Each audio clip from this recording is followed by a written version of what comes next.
dear students, today we are going to start first lesson of your science syllabus.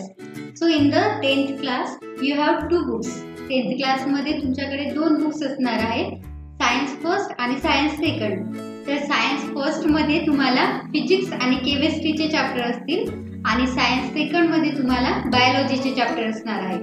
तर तुमचा जो science first आहे तर तो 40 मार्क्सचा होईल आणि सायन्स सेकंड सुद्धा 40 मार्क्सचा होईल. असे टोटल 80 मार्क्सचे तुमचे रायटिंग पेपर असणार आणि 20 मार्क्स तुम्हाला प्रॅक्टिकलचे मिळतील. तर असा तुमचा 10th मध्ये 100 मार्क्सचा सायन्सचा पेपर राहील, दोन, सायन्स फर्स्ट आणि सायन्स सेकंड. ओके, तर आता आपण सायन्स सेकंड म्हणजेच बायोलॉजीचा पेपर स्टार्ट करणार आहे. तर त्यामध्ये तुम्हाला फर्स्ट चॅप्टर आहे heredity and evolution. So let's start with this first chapter. तर चॅप्टरला सुरुवात करण्याआधी तुम्हाला काही क्वेश्चन दिलेले आहेत कॅन यू रिकॉलचे. तर आधी आपण कॅन यू रिकॉलचे काही क्वेश्चन्स बघू आणि नंतर चॅप्टर मध्ये काय काय टॉपिक्स आहेत ते बघूया.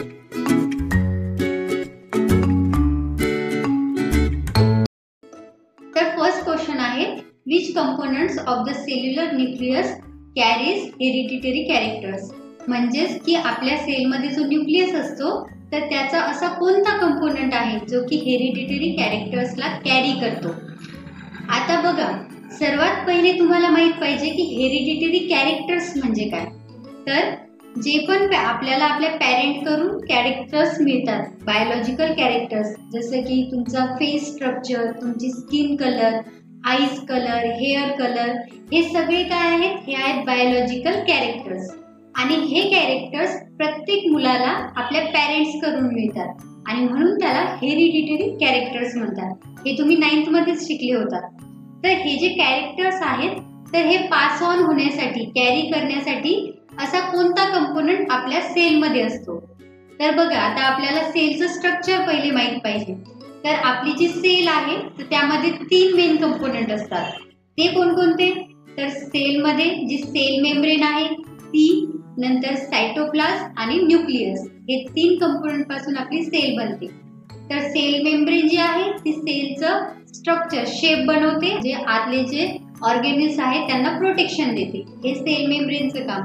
नंतर जो सायटोप्लाझ्म आहे, सायटोप्लाझ्म मध्ये वेगवेगळे सेल ऑर्गॅनिल्स असतात. जसे आपल्या बॉडीमध्ये वेगवेगळे ऑर्गन आहेत तसेच आपल्या सेलच्या सायटोप्लाझ्म मध्ये ऑर्गॅनिल असतात. जसे की मायटोकॉन्ड्रिया आहे, रायबोसोम्स आहेत, देन एंडोप्लाझ्मिक रेटिक्युलम आहे, गोल्गी बॉडीज आहेत, व्हॅक्युओल्स आहेत आणि तसंच न्यूक्लियस. हे सगळे झाले सेल ऑर्गॅनिल जे की सायटोप्लाझ्म मध्ये प्रेझेंट आहे. आता त्यानंतरचं जे स्ट्रक्चर आहे ते आहे न्यूक्लियस.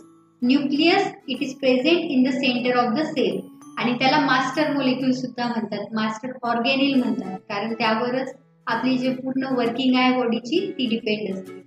आणि त्यानंतरचा जो कंपोनेंट आहे तो आहे न्यूक्लियसच्या आतमध्ये, तो म्हणजेच डीएनए. आणि आपल्या सेलमधला जो डीएनए आहे तोच सगळे हेरिडिटरी कॅरेक्टर्स पॅरेंट मधून ऑफस्प्रिंग मध्ये ट्रान्सफर करत असतो. सो या क्वेश्चनचा आन्सर काय आहे? It is the DNA which carries the hereditary character.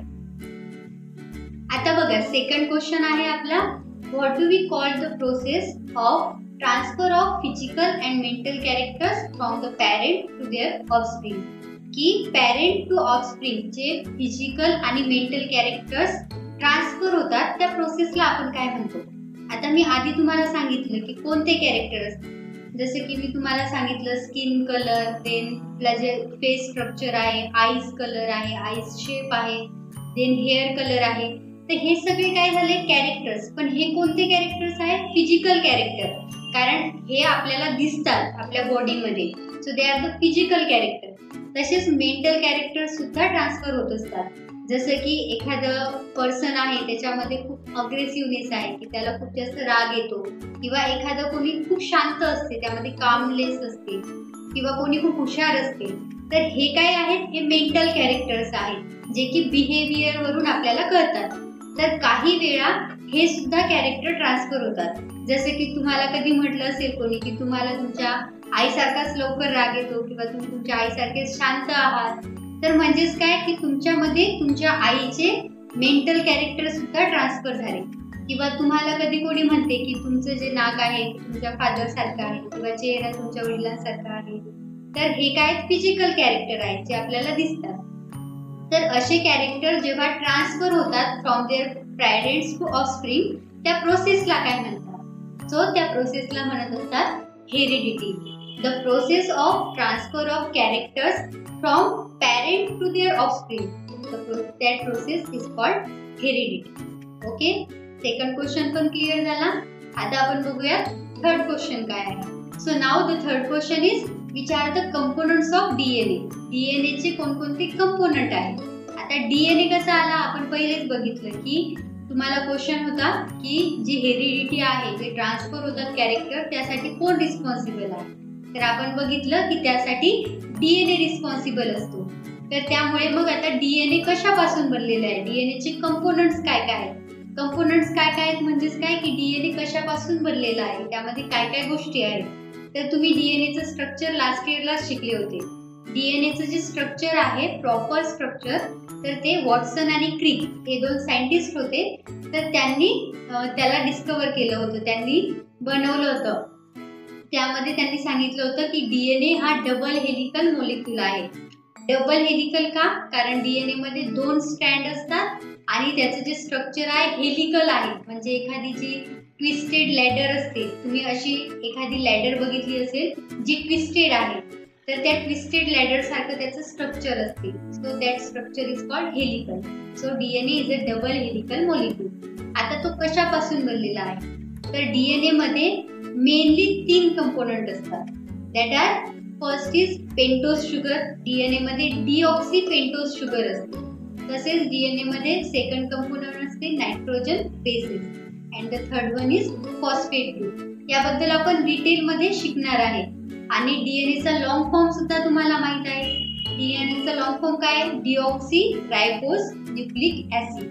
आणि डीऑक्सी म्हणजेच काय? त्यामध्ये शुगर आहे. न्यूक्लिक ऍसिड का? कारण तो न्यूक्लियस मध्ये प्रेझेंट असतो, म्हणून त्याला न्यूक्लियस म्हणलं आहे. ओके, तर ही थोडीशी बेसिक इन्फॉर्मेशन झाली. डिटेल मध्ये अजून आपण बघणारच आहे आपल्या नेक्स्ट व्हिडिओ मध्ये. तर हे आहेत तुमचे कॅन यू रिकॉलचे क्वेश्चन. फर्स्टचा आन्सर काय? कंपोनंट कोणता आहे? डीएनए. सेकंडचा आन्सर काय? प्रोसेसला काय म्हणतात ज्यामध्ये ट्रान्सफर होतात कॅरेक्टर? हेरिडिटी.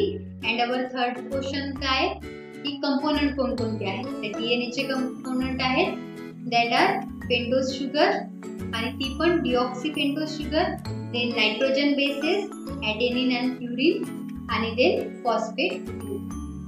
तर आता आपण आपल्या नेक्स्ट व्हिडिओमध्ये अजून काही क्वेश्चन्स आणि डीएनए ची डिटेल इन्फॉर्मेशन